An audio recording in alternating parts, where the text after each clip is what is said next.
I'd like to take 2-3 minutes of yours on some new ideas for the growth of the economy. Indian railway speed is about 25 kilometers an hour average. In China, it is 70 kilometers. And my understanding is if we can target to change the average speed of the railways, it would have an impact of 1% on our GDP. It will have a serious social and economic impact. It will seriously change the regional imbalance. And my understanding is the problem is not in the rolling stock, but it is primarily in the signaling technology that we need. So if we can work very focused on this to target 70 kilometers, China is 80, Europe is about 200, America is about 80, and it will change the entire dynamics of our transportation and our logistics supply as chain, well, absolutely. as well as social impact.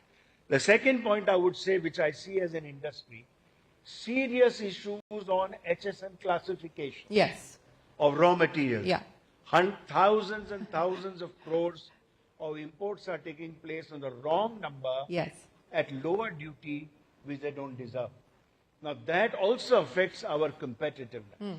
So government has to sit down, seriously work, and it's not an easy task. No, it isn't. It's extremely complicated. But we have to bite the bullet. We need to work very, very seriously on that. The third suggestion I would make is about water. Now there is very good modular technology on desalination. We are now very strongly committed on renewable and green energy.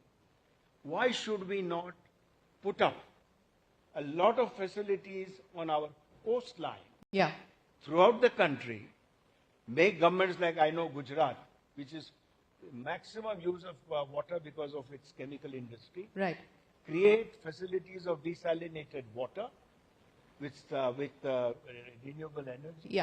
So the costs are low. Do it in a modular form. All the industrial estates, all large industrial factories, and all homes, a lot of water can be created. If we focus on that, create a scheme, maybe offer an incentive, or work on a certain basis to get our water resources augmented. No, that's a very good idea. Actually, very good 3 ideas that you put on the table. I'd like to give one more idea. Okay, fine. Very quickly. If you have the patience. I think I have the patience, not sure about the time. The major challenge in India today is the quality of our goods. If you look at my farmers, the major challenge is poor quality of fertilizers, pesticides, seeds. And it's not because of the manufacturers, because the way by the time they get into distribution. So I would propose a national grid for quality control. It could also take up analysis of chemicals coming in from abroad or being exported.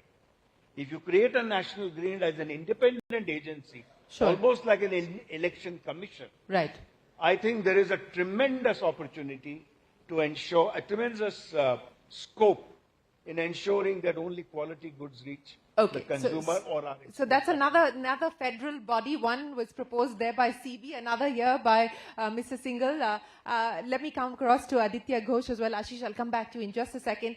Aditya, we're talking a lot about mobility. We're also talking about new sectors. Let's talk about aviation as well. And, you're now part of ACASA. And what we are seeing is that trouble and pain continues as far as the aviation sector is concerned, specific, of course, to specific airlines.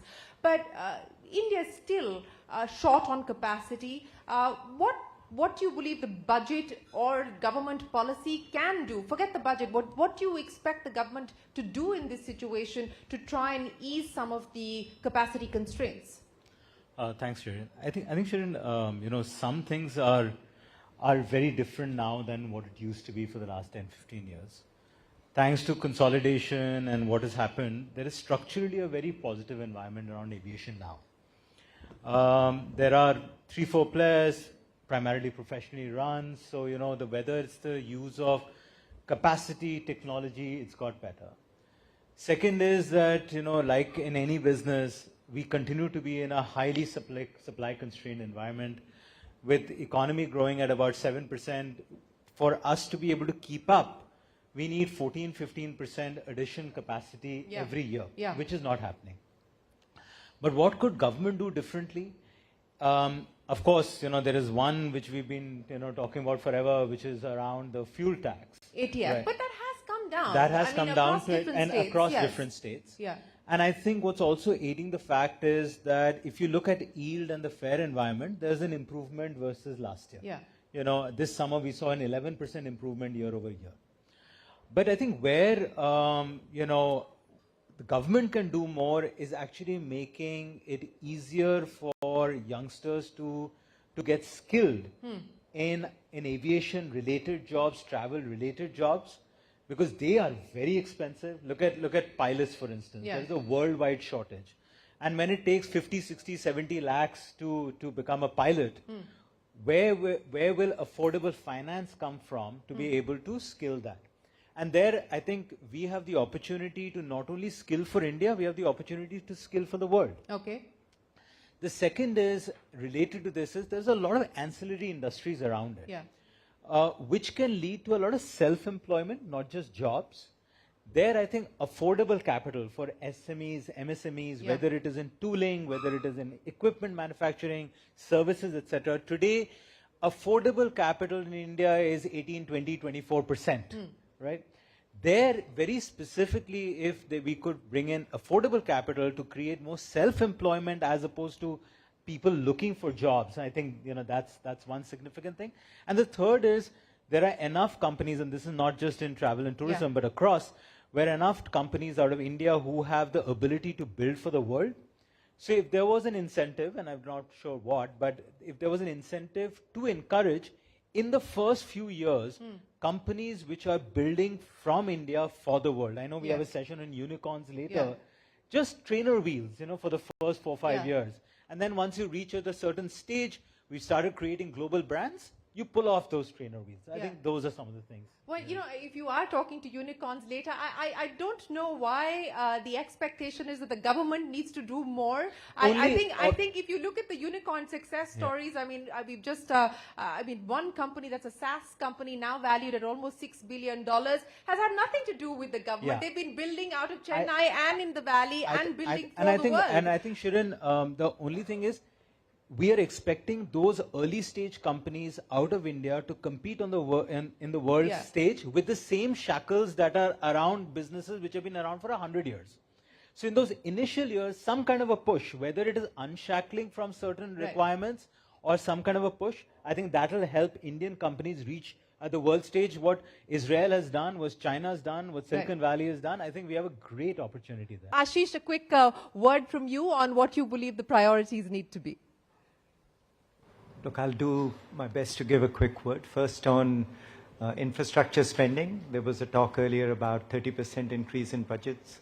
Very good suggestion. Do that. Keep things simple. Let the network effects take over and the economy will continue to do well.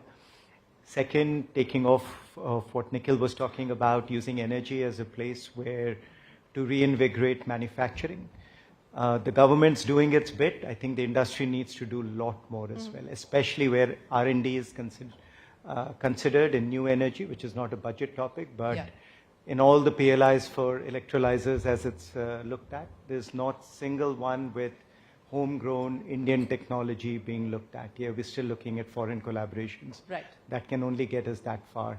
And third, as I was just discussing with Sunil, there's real dearth of labor right now, especially for civil construction.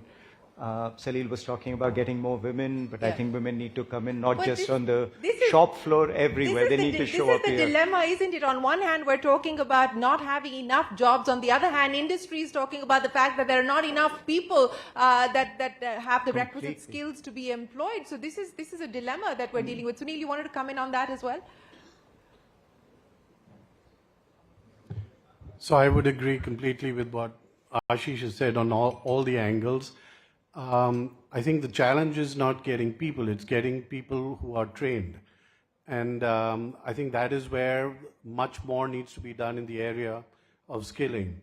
I think as we move towards the government's vision of increasing the share of manufacturing from 15% to 25%, this is not going to happen just by skilling people. We're talking about $1.5 trillion of capex coming in the next couple of years if we've got to get to the 25% vision target. And the only way this can happen is through technology. And smart infrastructure, smart manufacturing is going to be absolutely critical for that. And everything that goes around it as well. Would you say that lack of skilled workforce is amongst your top concerns, your top risks as a CEO today? Those of you who believe that it's amongst your top 3 or top 5 concerns, if you could raise your hands, please. Okay. That's a... well, less than half the room, but clearly it is an important area of concern. A quick follow-up question now. How many of you believe that we're going to be able to do, and the CII projection or expectation or forecast is more than 8% growth for FY25? How many of you believe we'll do more than 8% in FY25? Not too many. Okay. How many of you believe that the RBI is going to cut interest rates this year? Okay, again, not too many. And finally, let me ask you in terms of private capex as well as investment, how many of you are likely to put in fresh capacity, add capacity in FY25? Well, that's a positive note to end this conversation on. A strong show of hands coming in here from industry. I hope you do actually deliver on that, and I would imagine that we are going to see the impact of that play out over the next few quarters. Thank you very much for being part of the CNBC-TV18 CII Budget Town Hall. We will see you again on the 23rd of July to see how much of what we've discussed here is finally taken forward by the Finance Minister when she presents her 7th budget. Thank you very, very much for joining us here on this special.